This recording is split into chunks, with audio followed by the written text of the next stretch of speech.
Buenos días.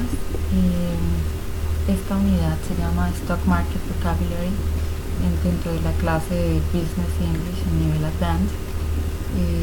Algunas partes las vamos a ver en español por el tema del diplomado y otras partes van a ser en inglés para el desarrollo de la temática.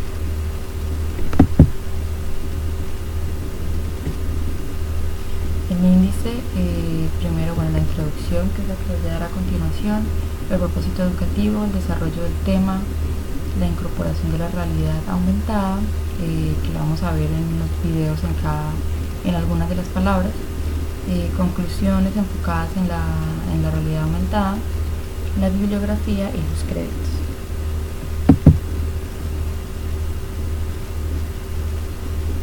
Okay, so now for the students, we'll see the introduction. This class will be about the language used to understand the basic about the stock market, which is fundamental for those in the administrative or economic careers. For those studying in the field of finance or administration, even industrial engineer, it's very important to know about the stock markets, and this is what we're going to see next.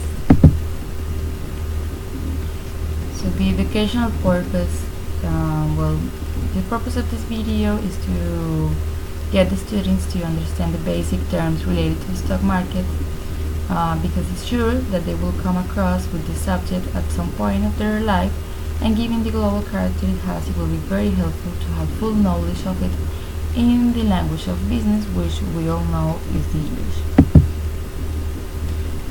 So getting into the subject, the stock.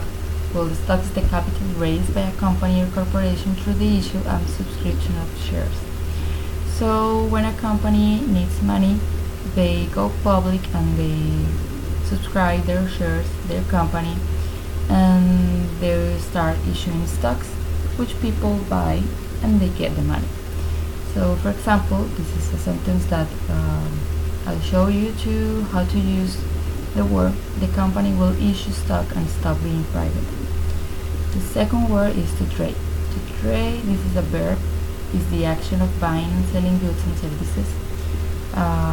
It's like exchanging. So, for example, he traded his stocks in his company for shares in his father's company.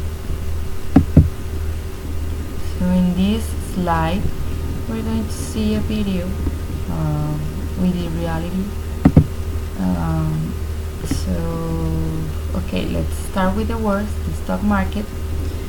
The stock market represents the companies that list equity shares for public investors to buy and sell. So the stock market is more a general term that says that this is the place, the environment, the virtual environment where people go to buy and sell shares. So an example, for many days the stock market has been falling down. A synonym is the birds. So the other word is the stock exchange. I put these two words together because sometimes they seem to confuse people. So the idea is to emphasize in the differences. So stock exchange is the infrastructure. So the market is the general term, like the environment, the virtual environment, and the exchange, the stock exchange, is the infrastructure, so the physical place. For example, that's why the example is more focused about, I would like to know the London Stock Exchange. I would like to go to the place where people in London, the people in England, trade their shares. So that's why we have here the Statue of Liberty, because the first place where this took place, the exchanging of shares, equity, securities, stocks, took place. So in Wall Street was the first place, the first physical place as well, and that's where the NYSE was born. So the Statue of Liberty is place, is one of the iconic places of New York. So now we have the shareholder. Is a noun, is the owner of shares in a company. An example is how did you become shareholder of this company? And the synonym is a stockholder. The stockbroker is also a noun, is a person who buys and sells goods or assets for others. For example, Peter has been a stockbroker for almost 3 years. So the stockbroker is the agent, the person that you hire to do this for you, to buy, sell goods or assets or shares for another person. Here we have another example of the reality. To exemplify the public limited company, we have here the logo of Google, because Google is one of those companies, a public limited company, because they in August of 2004 they went public and they start selling their shares to get some money. This money they use it to invest in something. So these kind of companies are the ones that offer their shares to the general public. And we have, on the other half, the private limited company, which is a type of company that offers limited liability or legal protection for its shareholders, but that places certain restriction on its ownership. Restriction, for example, is that they have, from the beginning, they said how many owners they will have. So they say, for example, we will have 15 owners. So these people are the only ones that will have shares of this company. When they want to sell a share, they have to ask first to the other owners. An example is, these are the requirements to register a private limited company. So we will continue. Now we have the last two words, listed, which is an adjective relating to or denoting companies whose shares are quoted on the stock exchange.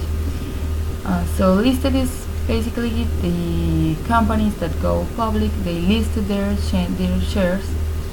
And an example is, these are the companies listed on this stock exchange. A synonym is catalog or index. And the second word is dividend.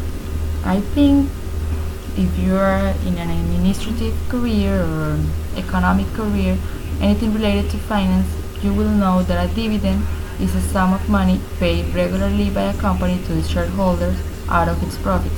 So they do this to show the shareholders confidence on what they own of this company, so they will buy more shares. For an example, you get an extra payment or dividend for each share that you own. So yeah, that's how it works. So if you own 100 shares, you will get a payment regarding that amount. So if you own 1,000, you will get more money. And so that's why we are showing money here, because, well, dividends are basically money the company pays you. Let's continue. This was the last two words. It was very basic, it was something very small, not much, because I don't want to overwhelm you with words that you won't learn. So just try to practice these few words and get to understand the difference between them.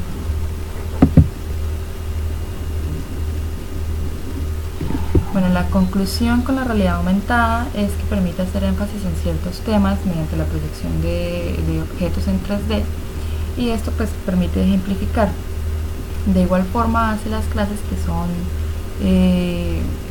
habladas, que de pronto pueden ser un poco tediosas, las hace un poco más didácticas, y pues le permite al estudiante ver otras cosas relacionadas con todas esas plataformas virtuales y con las nuevas tecnologías que se han desarrollado, que son muy novedosas. La realidad aumentada es un tema muy novedoso y es importante que lo sepan los estudiantes que están viendo carreras virtuales.